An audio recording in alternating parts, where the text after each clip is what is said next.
Welcome, world, to Life, Love, and Wellness Global, a worldwide wellness movement. I am Reverend Sandy Rogers, and as the creator of this historic event, it is my pleasure to welcome you.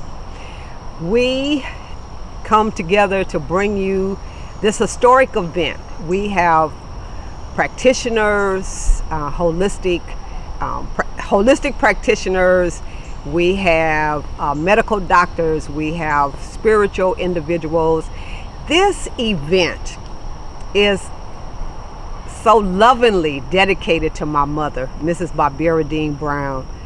And my mother taught me like 40 plus years ago about the importance and the meaning behind herbs. And she would always say, we don't know what they putting in those pills, so you better not, get hooked on prescription drugs. And so we listened to Mom, but not all of us paid attention.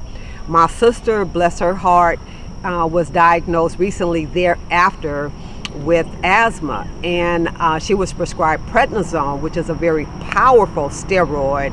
And my sister actually got hooked on steroids, like someone out on the street kind of hooked, like on heroin or crack or something like that. And so my mom and my sister are both on the other side, living in the other dimension, but they're upholding me, and this is dedicated to their memory. So we don't want to come and make you change your mind about what you're doing. We just want to provide information to you, something different, so that you have options to choose from, so that you're not stuck. Because the environment that we now live in, the fast foods, the toxins in the air that we breathe and in the water that we drink, and the processed foods, and all of that is causing havoc on this precious body temple. So God created our bodies to heal themselves, but they can only heal themselves when they're fed and they're nourished and they're stress-free. And so the 60 or so or more experts that we have are bringing you this worldwide wellness movement in an attempt to share their testimonies and their information with you. So we have from age 14 on up. I don't even know what the oldest age is. I think 88 or something. So you see, that's a wide range of knowledge that we're bringing you. And so we hope that you come and that you get all the knowledge that you need to affect a positive change on your life, and share this with others. It's free, it's online, and so we're just so thankful that you decided to be a part of our listening community, the viewing community, and we certainly appreciate you for giving us your time of day and your energy and your efforts to being with us and to being a part of this historic event.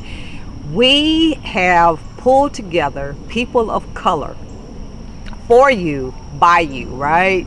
So we want to make sure that you understand that we too, melanated people with color, can enjoy, practice, and participate in some of these modalities that others have been doing for centuries, and that is pretty new to our community. So we talk about Qigong, we talk about meditation, yoga, spiritual work from a different perspective than religion. So we talk about the spirituality aspect. We talk about abuse in the families. We talk about all kinds of subjects because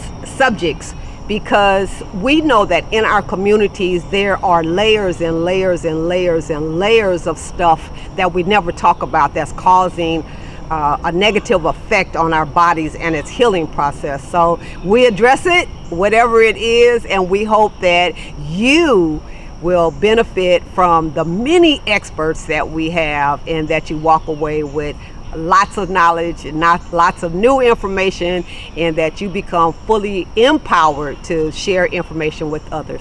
So thank you for being with us. We love you and we bless you, and we look forward to doing this again. But thanks for being here with the first one. We appreciate you.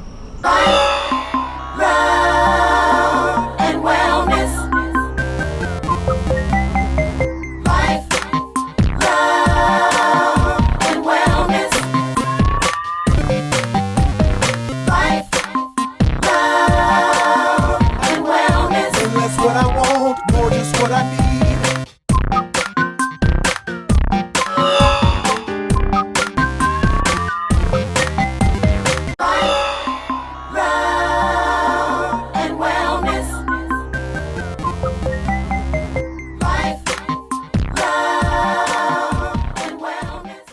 Welcome everyone. My name is Ann Dillard and I am a licensed marriage and family therapist. My specialty is working with teens, particularly teen girls. Having grown up as a teen girl with a very troubled past, attachment issues, abandonment issues, abuse, it was important to me to work with teens because I saw myself in them, and taking the time to help them navigate their teenage years, it's very important to me. Being a teenager can be a very traumatic experience. This is a time when young people are, in that in between. They're not quite a child, but they're not an adult yet, and so it's a high transitional period in their lives. And so having people like myself in their life who can be consistent, who can be loyal is very, very important to teenagers. I've worked with teenagers in high schools and in middle schools, but predominantly in middle schools. And over the past 4 years, I've ran a mental health clinic out of middle school, a couple of middle schools, to help teenagers navigate not just their family lives, but also academic issues, peer challenges, and just everyday living as a teen in America, which is pretty challenging. I remember, I don't know if you knew this, but I migrated from Jamaica when I was 13 years old. And I remember when, before coming to America, my aunt said to me, she said, when you go to America, you need to stay away from American teens because they all do drugs. And so I thought that was interesting. And the funny part of the story is, as I was traveling through the New England towns to Connecticut after, getting off the plane in New York, I kept seeing different stores and they were saying drugstore. So I was thinking in the back of my mind, oh my gosh, no wonder American teens do drugs because they could go buy it in the store, right? So it wasn't for a while, until a while after that, I realized that what's called drugstore in America is really pharmacies in Jamaica, right? And so I was thinking that, growing up in my home, the more American I became, the less Jamaican I was and the less relatable I was to my family. So I spent a lot of time feeling isolated and trying to navigate both worlds. And I imagine that was difficult for my parents. And then, lately I've been thinking, I wonder if they thought I was on drugs or something because I was changing, I was assimilating. I needed to do that so that I could survive in school. Because being a teenager, being in the 8th grade and being different is not what I wanted to be. I wanted to fit in. But yeah, it was difficult to fit in because I am who I am and I don't fit in. But as much as I could, if I could reduce the stigma of being that girl, the Jamaican girl, that would help me to navigate. And that has helped me in some instances. And so I find that it's easier for me to relate to teen girls who are going through those kinds of transitions, family issues, because I understand the pain of not being able to feel supported by your family or even feel like you fit in with your family. I understand the struggles of being separated from what you knew to be true, your culture, and having to start over and relearn a new way of living. And so that helps me to identify with that population. Some of the transitions that I work with girls who are going through, there's large population of girls who have to navigate what happens in their home when their moms start dating somebody else who's not their father. That creates a lot of struggles amongst our teen girls. And so helping them and helping the family to navigate those issues so that they can bring about some kind of healing, restructuring of the family, rebuilding and protecting that bond is one of the things that I enjoy doing as well. And so not only do I work with teens here in the United States, but I also work with teens on the mission fields in Africa, particularly Senegal, West Africa, where my nonprofit organization takes me. Project Safety Nets, I started that in, 2008, so approximately 10 years ago that started. And it's a nonprofit organization that works to support women and girls in particular in three specific areas of health, education, and sustainable lifestyle. And working with teenagers there looks like one of the initiatives that we have is collaborating with organizations like Days for Girls and Rotary International to provide hygiene kits for girls. And you say hygiene kits, and yeah, in those hygiene kits, what we have washable pads, we have underwear, washcloths, and they're placed in these Ziploc plastic bags and put in a drawstring backpack so that the girls can use those things to navigate their cycles. Something that's so natural, but it keeps girls from getting educated because one, they might not be able to afford a pad or during their cycles, or two, they might not have access. And so giving a girl a kit that's washable and that will last 3 years is saying, opening up the world of education to them. So those are some of the things that I do in my work with girls across the world.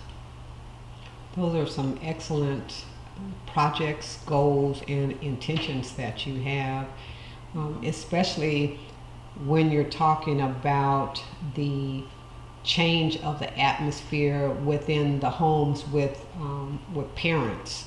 Because it could be either a mother or a dad that's single and that's dating someone else other than their parent. So can you elaborate a little bit more on that? So what are some of the issues that a young person would face in that? Mm-hmm. Yes, that's a really, really hard transition for young people. One, you're used to your family life and your family structure. It could have been you and mom or you and dad for, as long as you can remember. And now the dynamics of your family is changing because somebody new is coming into your household.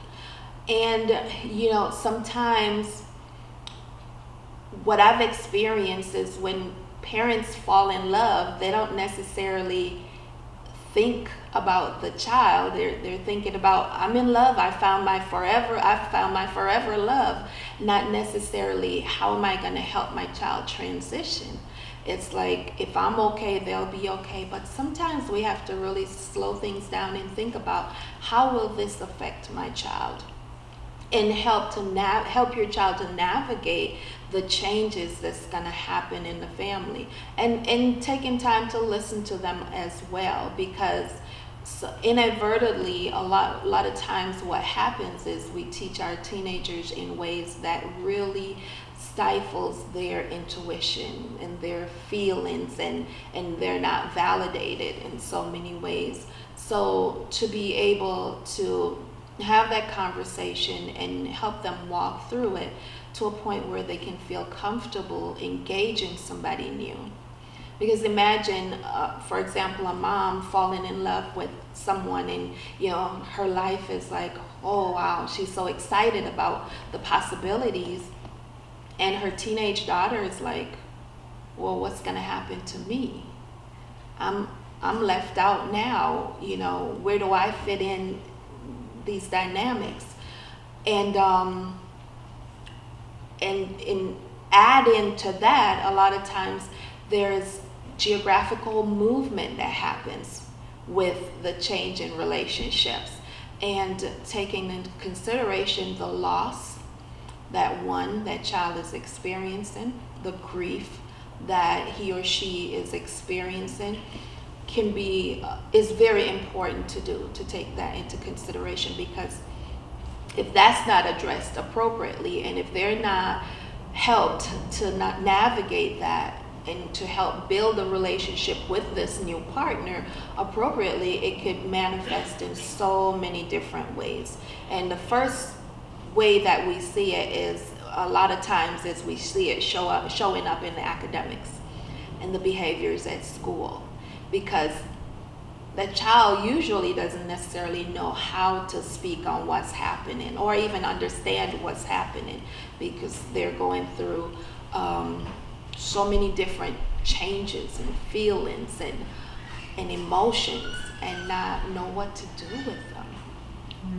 And so it's important that the parents are tuned in to their children and help them navigate that, because it's not just their relationship, it's the relationship of everyone who's involved. Great advice. Yeah. So do you find that there's unique differences with the life circumstances that our young girls face here in America as opposed to Africa, or are they basically the same? Well, when I was growing up in Jamaica, I would say it's a little different, but now with instant access to the internet, both in America and abroad, they're becoming more of the same. What I'm seeing in Africa is I still see the connection of the family. A lot of the families are still intact. That's not to say that they don't have their own challenges within the family. Whereas working with teens in America, I see a lot of dysfunction, a lot of disconnected families, a lot of abandonment, and a lot of transitions that's happening in their lives and in their families. So in that sense, I would say it's different. But like I said, the internet is really, really changing the face and the lives of families. What advice would you give the parents in general, or if you want to speak on something specific, of course that is allowable, but is there anything that really touches you that you would like to speak on? Well, a few weeks ago, one of my friends contacted me, and she was alarmed and she didn't know what to do. What she found out, she found her daughter's social media account and found somebody was in her inbox, and from looking at the messages, it wasn't anything too alarming, but what my friend noticed was a progression of what seems to be grooming. And so an adult male was in her daughter, she's probably about 12, 13, was in her inbox grooming her, sending her gifts, nothing big like a journal or things like that. And I think one of the things that parents have to be really, really cautious about is their children's use of the internet and how much access they have and who's in contact with them. And try as they may, it's very hard, and kids are very smart, and there could be one site up today and tomorrow it's gone. But there are so many different sites and apps that are really disguised. It looks like one thing, but behind the scene, there's so many other things happening. And so if you take that for a girl who is probably in a broken home, missing her mom who's working to keep a roof over her head, or missing dad who's not there anymore, or dad could be working, and have that much time, and somebody is giving her that much attention and sending her gifts without parental supervision, that's ideal for, human trafficking.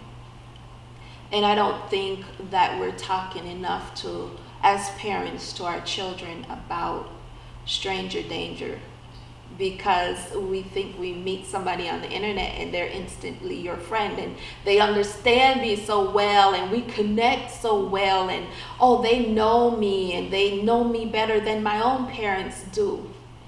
But yet that's setting you up for a life of, horror. Explain grooming. Grooming, okay, grooming to me is what you see when someone is trying to win somebody over. Like they're trying to win this teenager over in a way that she or he no longer feels like this person is a stranger. Okay, so they will pick up different things that you are saying and communicating with him or her and use that to say, see how much I understand you, see what I can do for you, I can make your life better. And it doesn't happen all at once, it's a progression. And you become more and more attached to this person who is in fact manipulating you. And winning your trust and seem very loyal. And so you have no reason not to trust them. You had a very interesting, you made a very interesting statement when you said him or her. So are you saying then that there are also women that are on the internet that can groom the young people? Absolutely. And there are women who are grooming girls and grooming boys alike. And I remember one case I was working with, this one young woman was being groomed by a young girl. And she thought, oh my gosh, I found my best friend. And next thing you know, we're putting out an Amber Alert for this young girl because she was groomed and led away by somebody a female that she trusted, or she developed a trust in. Is that common? It's very common. It is very common. And so with the absence of parents, for whatever reason, if you're busy working, you're busy caught up in your own life, or you might be on drugs or whatever the distraction is from true parenting, with that distraction and the absence of a parent who's functioning as a parent, there's so much room and so much space for other things to come in and other people to come in to your life and fill that void. And that's being done. A lot of kids who are led into, for example, trafficking we're talking about, they're not necessarily taken against their will. They meet up, they plan to meet up, they're not exposed to the full danger of the relationship that they're in. Because trafficking is really becoming a huge problem here in the United States. Absolutely, and abroad as well. And I think we were watching a show last night that said that it was like a $300 billion industry. So it's very prevalent, and I don't think we're talking about it enough.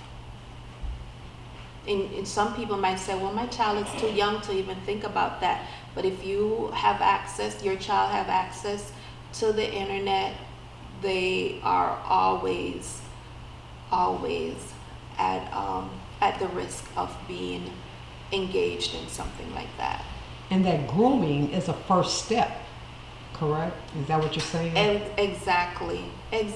Because the first thing to do is to build trust. And and once you feel like you trust this person, even though you've never met them, they're no longer a stranger to you. And some kids will say, well, I trust them more than I trust my mom or my dad. There's no reason. There hasn't, I mean, your parents, they're a violation in your relationship with your parents. And, you know, this person has never violated me, or they've never been disloyal, or they've never let me down, they've never had to punish me, or anything like that. And so it's easy to become attracted to that kind of caregiving. And you serve youth around the world. What have you learned most from the youth that you serve? Oh my goodness, where should we start? I've learned so much because learning happens both ways. So as I'm serving, I'm learning. And, you know, what I've realized, no matter where I am, is that, for example, teenagers, they need the basic things. They need to know that they're loved and cared for. They need to know that they're not a burden. And they need to know that they're valuable. And that's in whatever language, whatever country, wherever you go. They need those more than they need, you know, the brand name and the technology and all those different things. They need to know that. And they also need to know that you're going to be loyal. And that's, with the absence of loyalty, it's easy for them to be attracted to other things that appears pleasant. Right. Yeah. Good. Yeah. And you have a radio program? I have a Facebook live show, and it's called Teen Talk Live with Miss Ann, and that comes on Monday evenings, Eastern Standard Time at 8 p.m.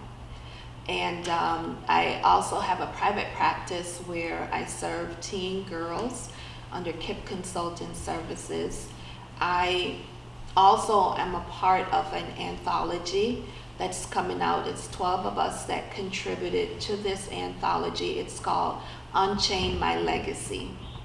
And in that anthology, 12 women speak about what are they doing in their lives now to make things better for their future and the future of their children. So that's being released this summer. It's called Unchain My Legacy. Awesome. Yeah. So as we talk around this theme of life, love, and wellness, yes, is there a parting thought, word, advice that you would give to those that are observing, that are looking at this webinar?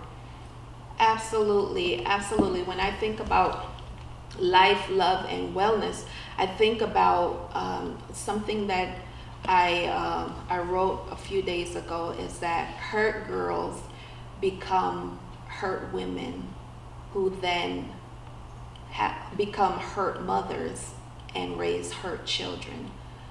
So to heal that, if you can look at your own pain and your own journey, then you can begin to do something differently. And I don't think it's ever too late. You might say, my kids are not teenagers anymore. Well, mine aren't. But it's never too late to look at your own health, your own choices, and your own lifestyle, and make amends for that, and do the changes that you can to make sure that you're paying your own emotional debt. Right? Because a lot of times we pass on our emotional debt from generation to generation, and we call it generational curse. And we feel like we can't do anything about that. But if we learn how to pay our own debt, then we'll stop passing it on.